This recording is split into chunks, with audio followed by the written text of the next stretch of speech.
Thank you. So good afternoon. I have the challenge to keep you awake now after the lunch in a dark room.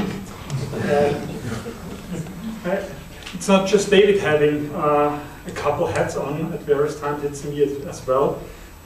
Beside my consulting company, as David already said, I'm here the co-chair of the specification subcommittee, but I also work in the ECI, European Color Initiative. I will also talk about that, and where we create those ISO profiles, PSO profiles as they are called today, but also helping the ECI to form the upcoming PDF standards. So what David van Driesch now covered more from a philosophical point of view, I will drill down now a little bit into and get you a little hands-on on those PDF standards. I think that is something David might have shown some of you this morning. It's how we base our PDF plus specifications. We have the PDF version, we have the PDF standard, and the PDFX plus requirement. That is nothing new. Where are we today? As of today, we have the Ghent Workgroup 1v4 specification. What does that mean? Or what's underneath? We are based on a PDF standard. The current standard is PDFX 1A. And the plus is that we have various limitations for depending on the printing condition. Like for newspaper printing, there is a lower image resolution allowed, while for sheet-fed or web offset printing, higher image resolutions needed, for example. We have specifications for CMYK only printing or CMYK in spot printing. We have dedicated specifications for ads delivery, because in a newspaper ad, for example, the PDF must not have more than one page. So if an ad is delivered, it must consist of single-page PDF files. I don't want to go into the depth of those various limitations, because that would go too far. But what I forgot, actually, we have at the moment also some other specifications that are created outside our specifications workgroup subcommittee. The one is the office printing specification, and the other is the packaging specification. I think we will have a presentation about packaging later on this afternoon. So let's have a look at the current PDFX X1A workflow. As you see it today. Doesn't look like I have power here, doesn't matter. That's the typical way of doing it. On the very left side, you have the data preparation. Usually the image retouching is done in RGB, and at some point the RGB is converted to CMYK.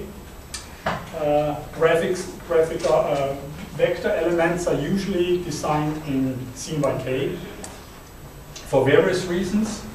Then you come to the layout phase, where all those components are brought together. Today it's mostly InDesign. There's still Quark Express around, but the number is still decreasing. When you see the press releases of Quark going down the last year, you also see that the numbers were going down. But anyhow, after the layout phase, the PDF is usually generated, and then we are at the output. PDFX X1A means there is no color management content allowed in the PDF. So in the final PDF, everything is CMYK and or spot colored. Converted to a printing condition, to a design, output condition, printing condition. And this output condition is shown here by this little ICC profile. that is the output intent, the ICC profile that is attached to a PDFX1A file.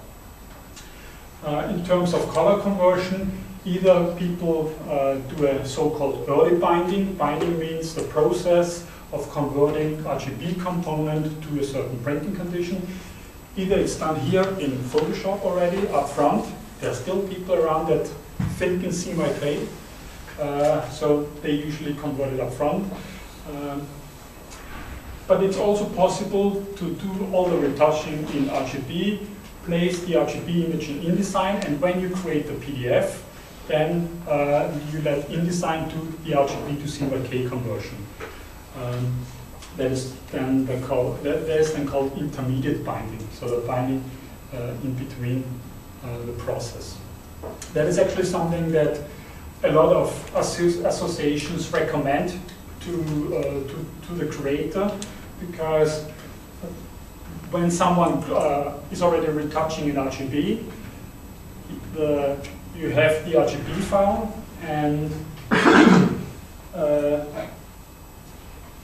then the people convert this RGB component to CMYK, means they have to handle two files, and the CMYK is always depending on the output condition. So if you have one image that is used for sheet fed printing and for web printing, you actually should have two files. I say you actually should have, because in a real world production, only one CMYK file is created, and it's used for all the printing conditions, even for newspaper printing.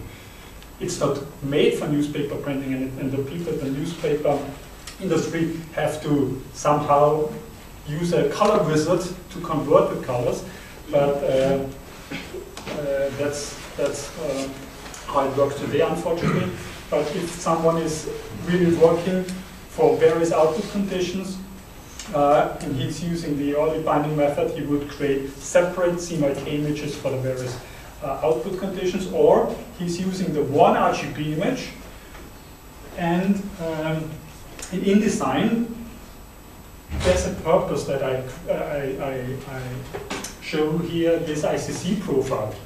Every InDesign document has an ICC profile attached. If you ask graphic art designers, they don't even know about that, but it's there.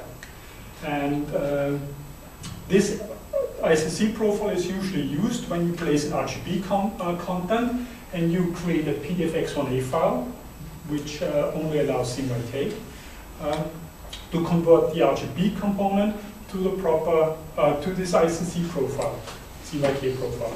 And if you have now 3 different InDesign documents for the various printing conditions, because the newspaper ad possibly also has another format than the magazine ad, then you can use this one RGB image, and out of InDesign always comes the proper conversion. But that is actually something that should get taught at art schools. And yeah, it's another story. So at the end, however, we have this PDFX1A file, and this should get checked against our Gantt workgroup Gantt workgroup 1v4 specification for sorry, for the printing condition, for the desired printing condition. That's actually a workflow that's been around from the principle since there's desktop publishing. People always converted to CMYK, created a layout back in the old days in QuadExpress. Nowadays you delivered PDF files. In the old days you delivered usually the Express file, the images and the fonts. But the principle of the workflow is the same as the years before.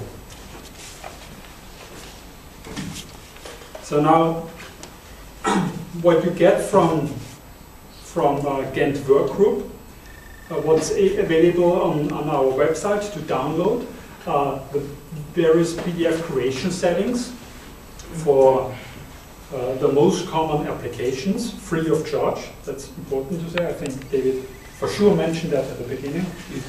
We are all sitting here free of charge.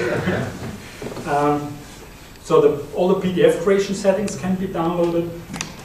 The pre-flight profiles obviously can be downloaded, and the specifications itself, along with some white papers, material, education material around that specification. It was too wet yesterday. Anyhow, fortunately, most of the PDF creation settings and the pre-flight profiles are today in the standard deliverables of the layout application. So if you for example, install Acrobat and look in the pre-flight tool, you already see those pre-flight profiles pre-installed. That is actually one of our goals, to have all those settings that we create being delivered in all the standard applications, because very few people really go on such sites and download the material and install the material. And if it's done, it's only at the one desktop and not throughout the whole company.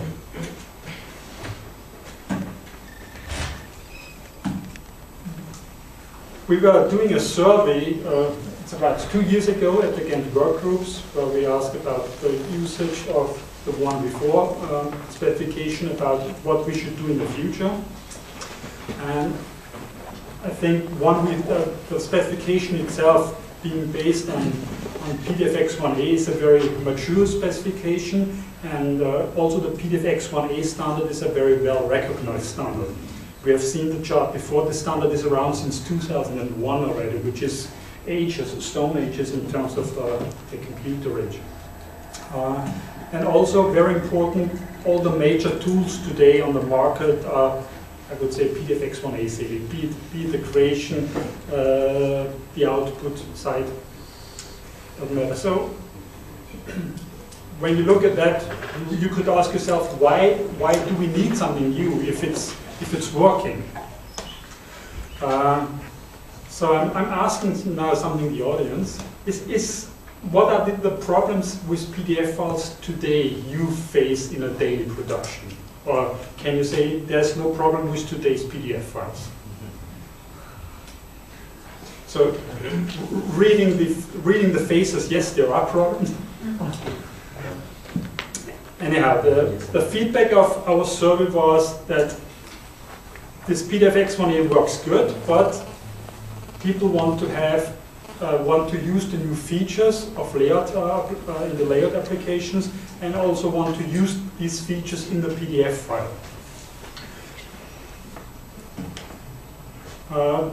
David van Vries mentioned it before, to use these new features of PDF files, transparency being one of it, we need a new standard to base ourselves upon, which is the PDFX4 standard. We are working currently on specifications. We hope to finalize it in due time now. It's called GWG 2012. We wanted to make a complete different name because it's not really an update of the old specification.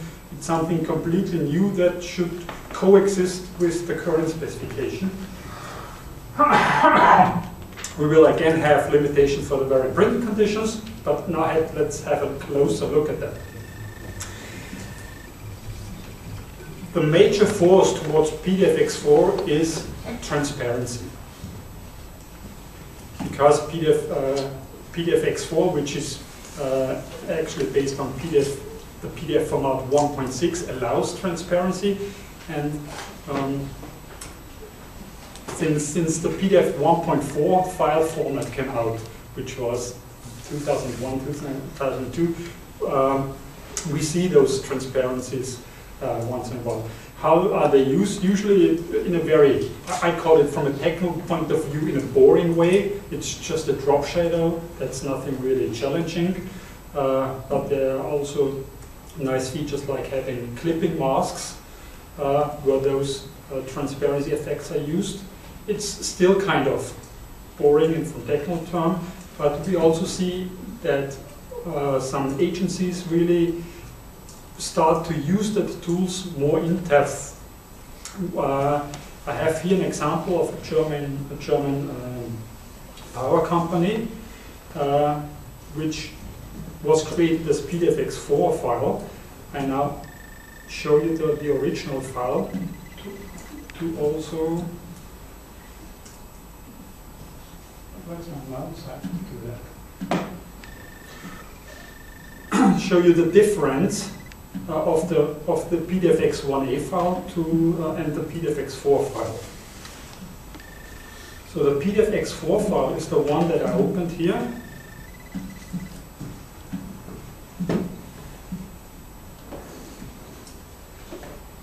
So, and it actually opens in a, I would say,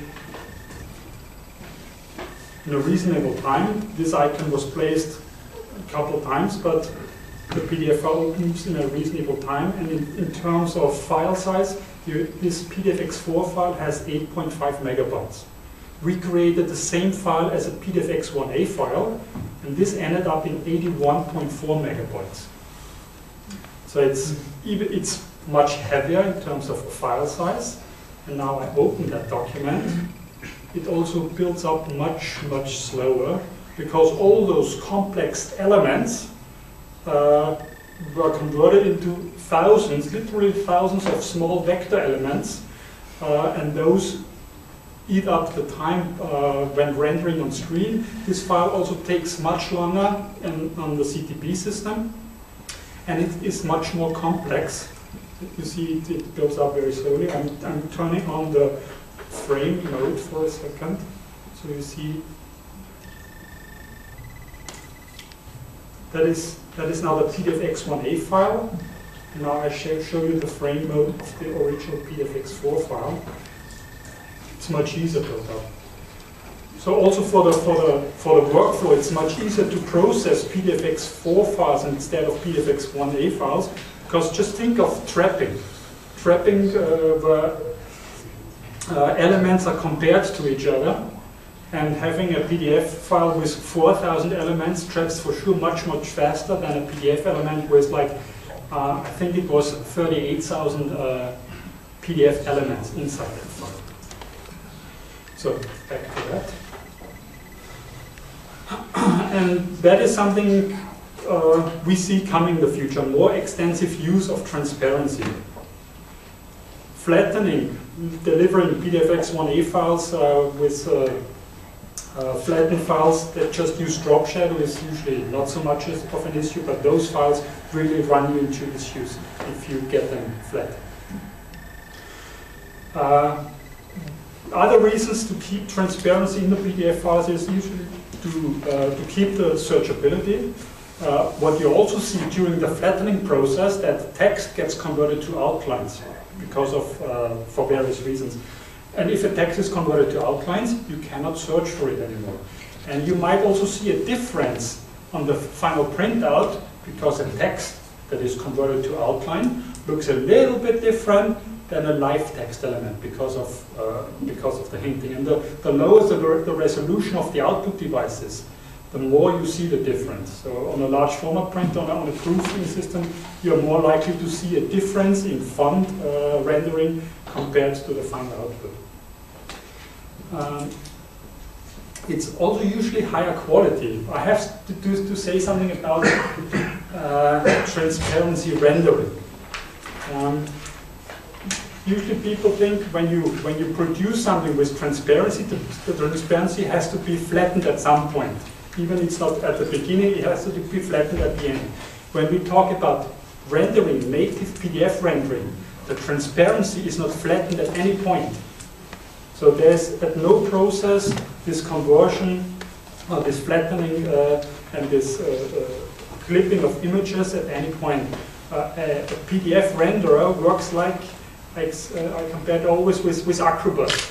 When you open a PDF in Acrobat, it gets rendered to the resolution of the screen, which is like 9600 whatever PPI, it doesn't matter. When you render a PDF on a CTP output system, the PDF is rendered to the resolution of the output device, to like 2400 to 550, 540 PPI, doesn't matter, but it's directly rendered in the resolution of the output device. There's no flattening, no conversion of any element.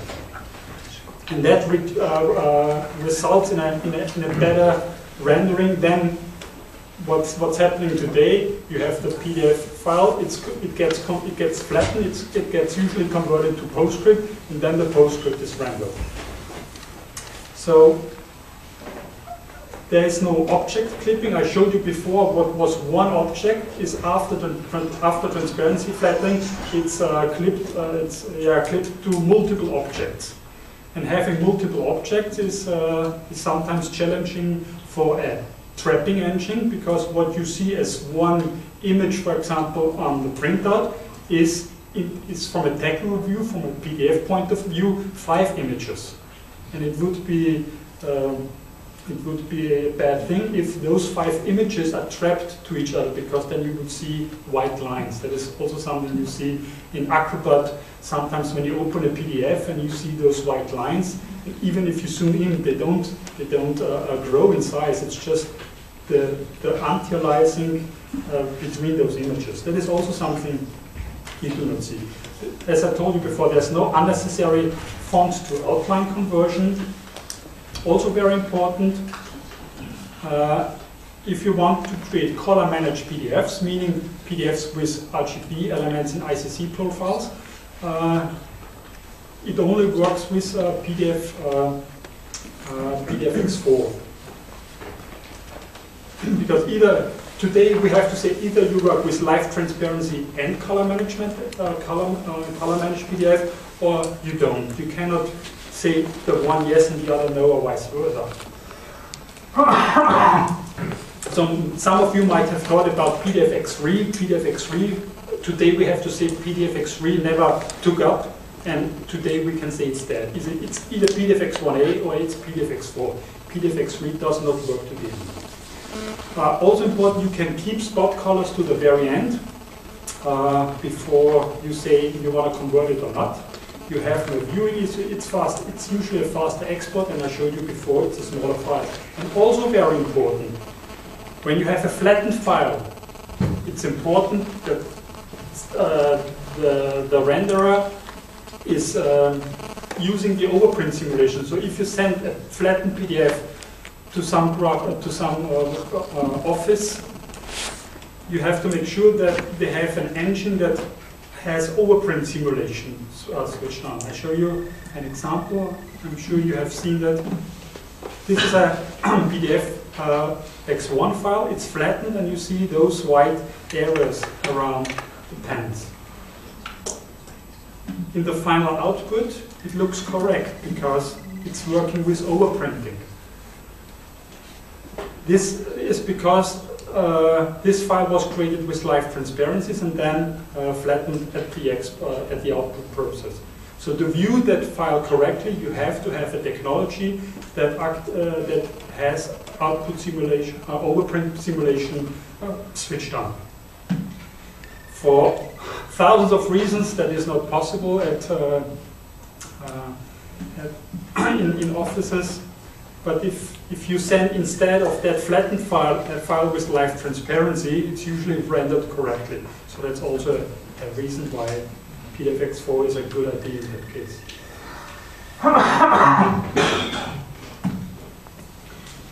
So let's have a look at the workflow.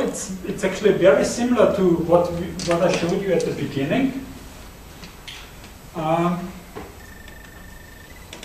Except the PDFX4, instead of PDFX1A, we have here PDFX4.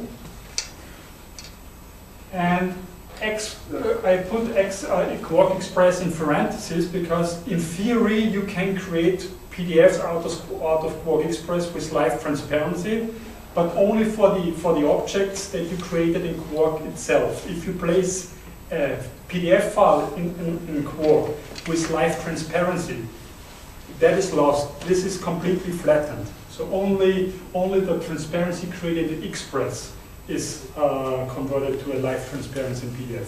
So I put it in parentheses. If someone has the need to work with Quark Express, he should be aware of that. In terms of color management, I said before, PDFX4 allows color managed elements. Allows does not mean you have to use it. If someone wants to convert the RGB content to CMYK for various reasons, there are always hundreds of reasons why someone wants to do it here. He can do it, you can do it here.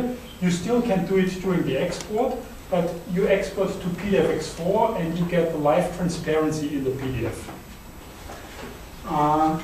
On the output side, it's important that you have a technology that can handle transparency correctly during output, meaning it should not flatten at any point. It should render the PDF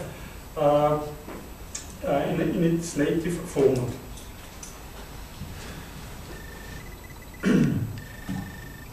So a lot of people say, yeah, PDF-X4 is around, but does it really work in practice?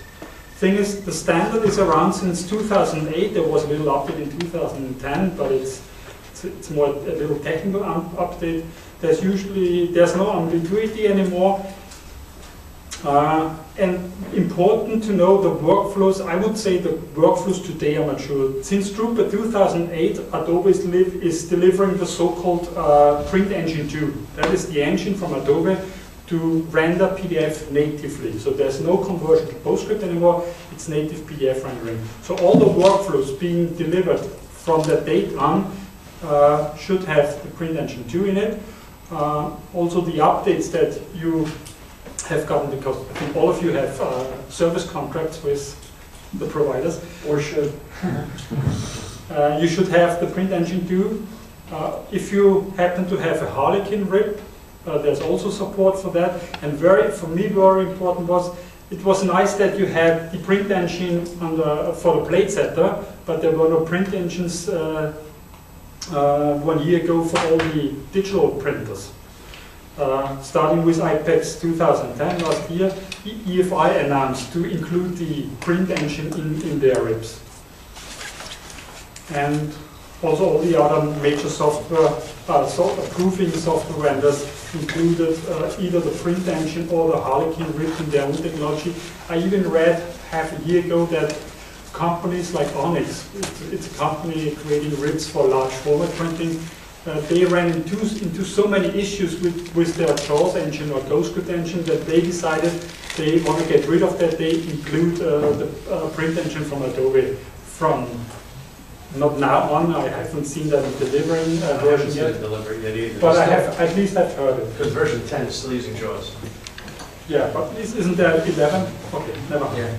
However, and obviously the applications are mature, but we have to limit that a little bit. The Adobe CS applications are mature to create PDF-X4 files.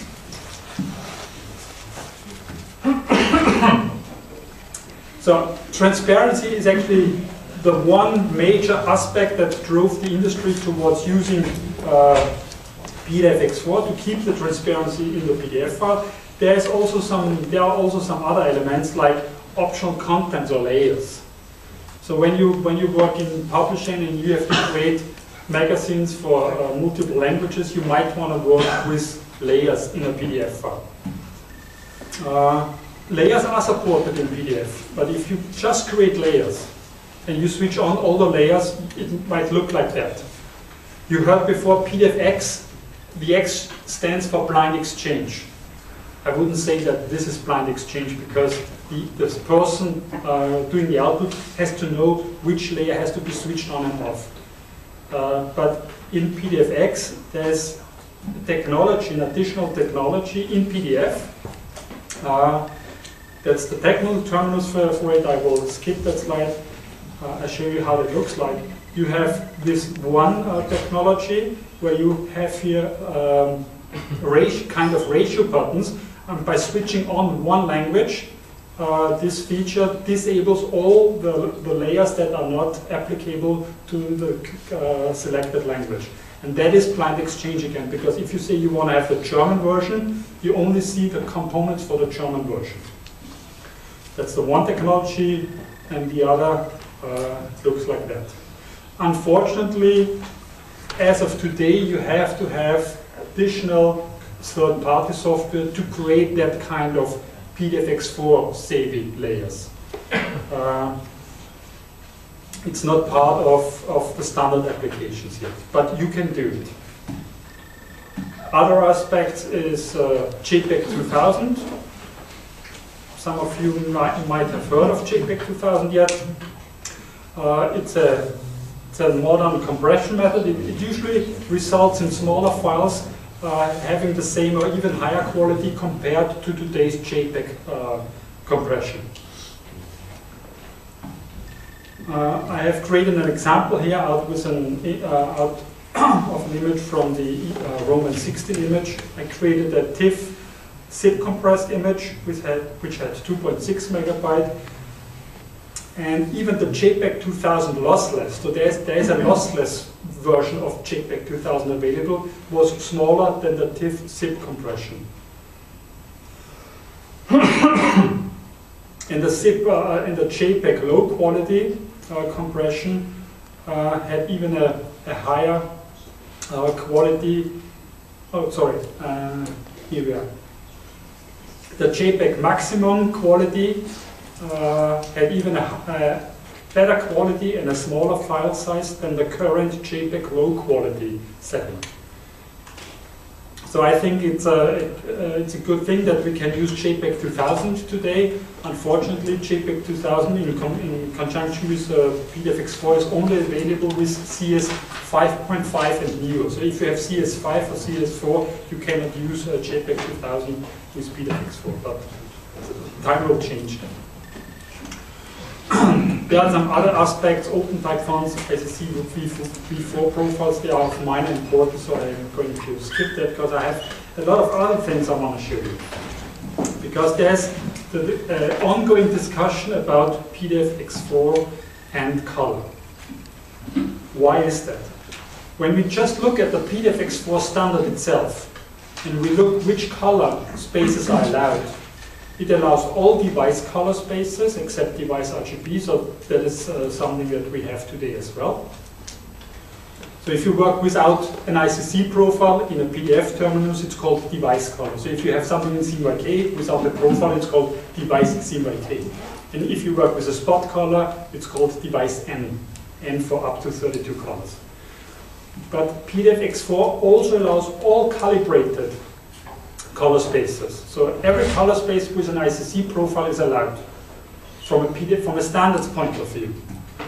But we are working print production. We are working for in offset print and newsprint, and because of that printing method, I would call it, we have some limitations. And one limitation is when we print black, we only want the black color, black printing color being used. If you use an ICC-based gray in PDF, it looks gray on screen. If you go on a desktop print, if you go to a prover, it also looks great, because when you look on a prover system, black, the color black never uses just the black ink of the prover. But when you go onto the press, you only want the black color to be used. But if you use an ICC-based gray, you would get a 4-color black, a CMYK black. That is something we do not want for offset printing.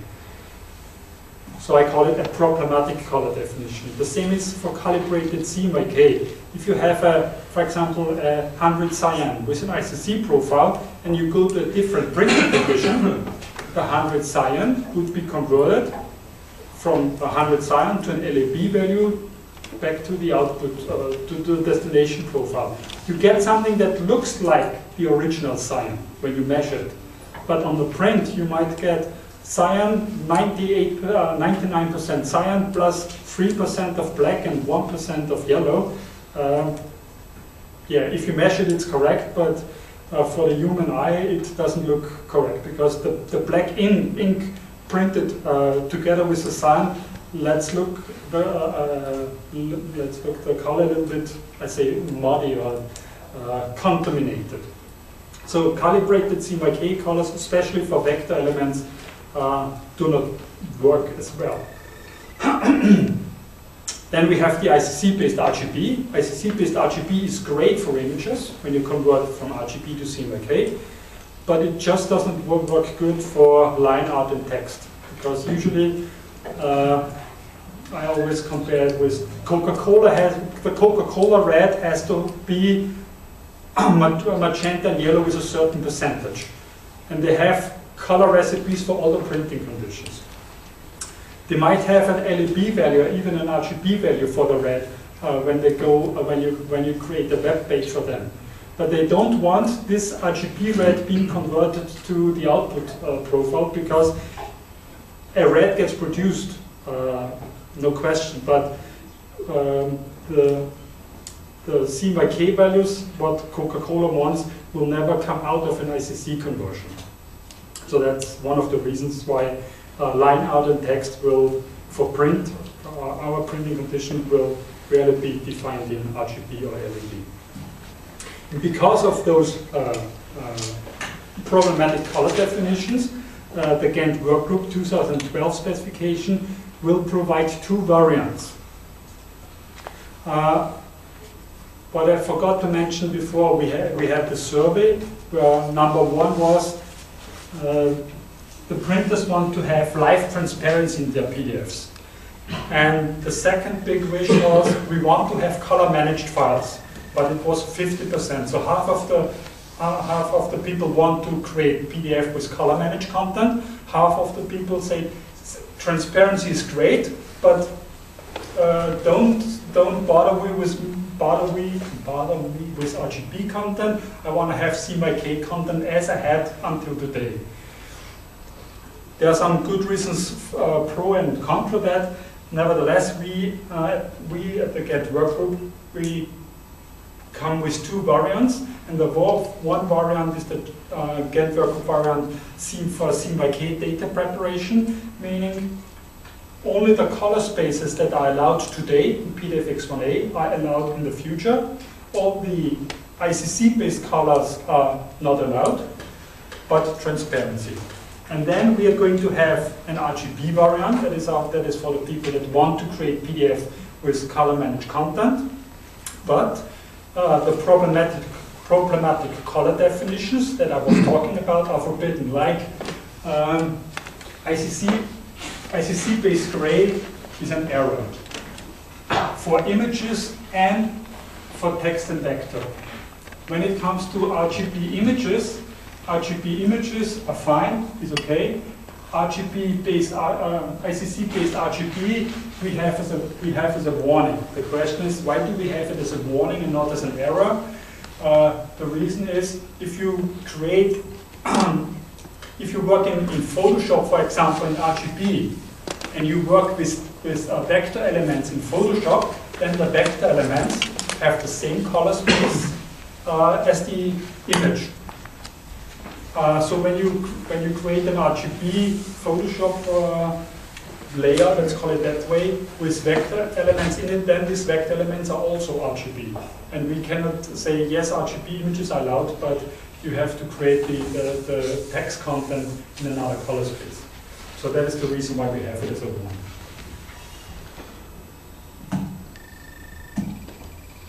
In terms of creation, when I look at today's PFX1A creation, people use settings similar to that one here. Can I zoom in there? No. Where when it comes to color conversion, the setting is convert to the destination color space, convert to the document color space. Changing to PDFX4 is just one separate setting here. Everything stays the same for the CMYK variant. The only thing that a creator of a PDF has to change is here the standards button. Instead of PDFX1A, you set it to PDFX4 and that's it. So the change on the creation side is actually very easy. Just use a different setting, work as you did before, when you go the CMYK way, and that's it. And you have a valid, perfect PDFX4 file. It's that easy. And when you go PDFX4 plus ICC-based color definitions, it's just one change of the setting in here. Instead of convert the colors to the destination color space, you say no color conversion, and you end up with a PDF file including the source ICC profiles. So on the creation side, it's very, very easy. people can keep working as they did before, but just change the output settings. It's more complex, or there's a higher demand on the technology on the output side. As I told you before, when you receive PDFX4 files and when you want to create a proper output, you have to have technology that allows native PDF rendering and not at any point transparency flattening.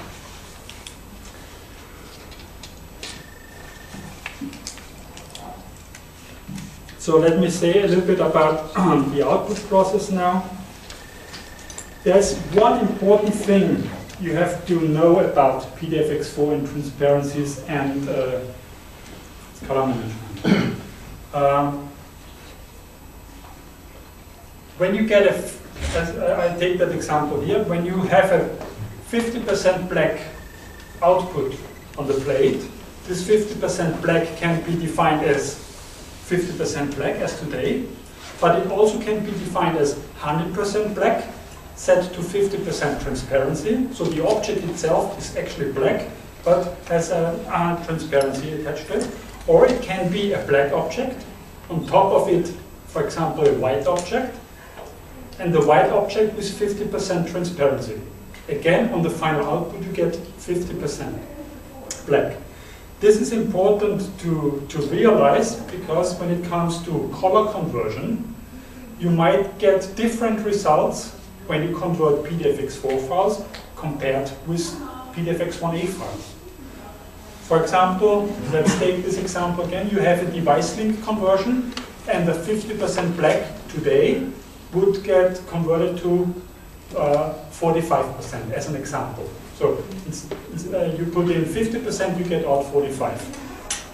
When you have a PDFX4 file and you have 100% black with 50% transparency, the color engine only sees the 100% black, and 100% black usually does not get converted. So even if you have a device link conversion, you get as a result again a 100% black object, 50% transparent, resulting in 50% black. So that is something the color conversion industry has to look into, how to tackle that. And unfortunately, Leonard from Adobe is not here, but he always says any PDF file is a digital master and it shouldn't be altered in any way. And PDFX4 is a little step more towards that direction because of such things.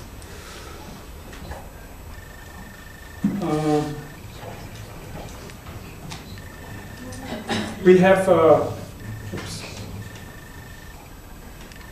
similar issues with trapping. When something gets trapped, usually two objects are compared, the color of two objects are compared to each other, and then the trapping engine knows if there's a trap needed. If you work with color managed elements, or if you work with transparency, then the object color is not known at that stage. Again, the 100% black example, the trapping engine would see 100% black. 100% black has to be set to overprint, which is fine for 100% black elements. But if there's a white object on top of it, resulting in 50% black output on the plate, a 50% black output should actually not be set to overprint. Fortunately, trapping engines today take that into consideration. And what I see very often happening, if a trapping engine sees a PDF with transparency, it just skips the page. So that's one way of doing it. Again, the industry is looking into that. But there's another technology that actually can trap such PDFs correctly. We have seen that 15 years ago, the Adobe InRip trapping. This technology is still around. It's just not sold by a lot of workflow vendors, because if you look at workflows from a vendor, there is usually a trapping module inside as part of this workflow. If you purchase this trapping module, the money gets to the vendor. If you purchase the trapping module, that's inside the RIP, the money usually goes to Adobe. So that is the reason why usually this trapping module of the workflow is sold. But the in-RIP trapping of Adobe is still there. It's still available from all the vendors, and working with transparency will move that, in my opinion, towards that direction, because the trapping has to be done on the rastered file. It cannot be done on the PDF.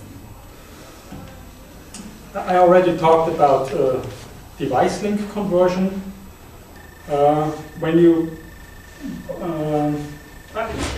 Who in this room is working with color servers, with ink saving technology, or something like that? A couple of you. Because of the reason I told you before, PDFX4 files I challenge for those color servers. There are two ways these color servers work nowadays. There's one company also starting with a G at the beginning. What they do, they flatten the PDF and then do the color conversion. So they actually, they go that way, because by flattening every object gets the color it will be exposed to, and so the color conversion can happen. Again, there is also support from Adobe again. So in the print engine, there's a plug-in mechanism. And this plug-in mechanism would allow color conversion companies to plug in the print engine and do the color conversion on the rastered file. That is actually where the color conversion should happen for PDFX4 files. Again, having this technology would mean more money goes towards Adobe. On the other side, more money goes into the pocket of the vendor. Time will show, and where this will lead to. So that's so much for color conversion. What I show here is a little patch that the ECI created, where you can see what influence the device link conversion can have on the live transparency elements. This is a patch that is free of charge. That is something we at the ECI are playing around with at the moment to make some effects visible that might happen. What we still find very disappointing is the support of PDFX files, using PDFX files in layout applications. Even InDesign works that way. If you have a PDFX4 file which actually has an output intent, and you place it in on an InDesign page, this output intent just gets ignored. So if you have an ad for offset printing, and you're doing a page for newspaper printing, the ad for offset printing would be used as is, without any warning, without any conversion. Even in the last version, 5.5. Output intents are just ignored. You have to be sure that the content you place is designed for the output for the output condition you work for. That is still the way, but graphic designers should have at least a little bit of responsibility, shouldn't they? So that is why I wrote the output intent must be the same as the document color space when you use PDF. But that's not a PDFX4 issue. That's also an issue with PDFX1A files. So that's an issue you have today as well. And also important to know, if you have a PDFX4 ad and you place it on a page and you create a PDFX1A, this ad will get flattened. So it's just important to know, because during the flattening process, things can happen, let's put it that way. And you have to make sure that the things that happen in the right way. So I was already talking about the output. When you work PDFX4, you should have a native PDF renderer at the output, but not just at the output on blade. If you do hard copy proofing or soft proofing, also make sure that you use a technology that is appropriate for rendering such PDF files. So since Acrobat 8, there's actually Acrobat 7, I should say. Even fixed, doesn't matter. Transparency rendered to most of the product, I have to say, correct on screen. but important when you work with PDFX4 files, make sure that all the output devices use an appropriate technology. Not that the proofing system converts everything to PostScript up front and then work with PostScript, while the CTP system renders the PDF directly. It should be the same at the end, but Murphy's Law, you know that. So I was already talking about why PDF rendering, so I'm going to skip that slides now. Because you see, some of you might already have realized I sit here long, I talk longer than the person before. I take usually longer, but I have 2 sessions, so I still have 15 minutes.